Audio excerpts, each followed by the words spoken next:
அஸ்ஸலாமு அலைக்கும். இந்த ஈதுக்கு ஒரு ராயலான டெசர்ட் நவாபி சேமியா எப்படி பண்ணலான்னு பார்க்கலாமா? இந்த மாதிரி நிறைய இன்ட்ரெஸ்டிங்கான ரெசிபீஸ் வரப்போது. அதுக்கு முன்னாடி என்ன மறக்காம ஃபாலோ பண்ணுங்கள். ஒரு பேன் எடுத்துக்கோங்க. நட்ஸை ஃப்ரை பண்ணிக்கோங்க. அது தனியாக எடுத்து வச்சுக்கோங்க. அதுக்கப்புறம் இந்த மாதிரி ருமானி சேமியாவையும் ஒரு 5 மினிட்ஸ் ஃப்ரை பண்ணி எடுத்துக்கோங்க.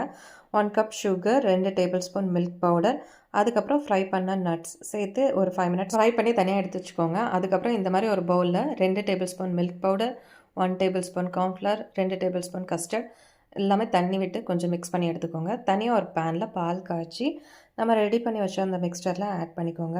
ஒரு 5 மினிட்ஸ் நல்லா பாயில் ஆகட்டும். அதுக்கப்புறம் மில்க் மேட், தேவையான அளவு சுகர், அதுக்கப்புறம் வெனிலா எசன்ஸ் ஒரு 5 மினிட்ஸ் குக் ஆனதுக்கப்புறம் தனியாக எடுத்து வச்சுக்கோங்க. இந்த மாதிரி நம்ம ரெடி பண்ணி வச்சுருந்த இந்த சேமியா மேலே அந்த கஸ்டர்ட் மிக்ஸ்டரை ஊற்றிடுங்க. அதுக்கப்புறம் கொஞ்சம் நட்ஸு, அதுக்கப்புறம் ரோஸ்ட் பண்ண சேமியா வச்சு சர்வ் பண்ணுங்கள். அட்டகாசமான ஒரு டெசர்ட் இதுக்கு மறக்காமல் இது ட்ரை பண்ணி பார்த்துட்டு உங்களோட ஃபேமிலி ஃப்ரெண்ட்ஸ்க்கு ஷேர் பண்ணுங்கள். See you, bye, take care. Next வீடியோவில் பார்க்கலாம்.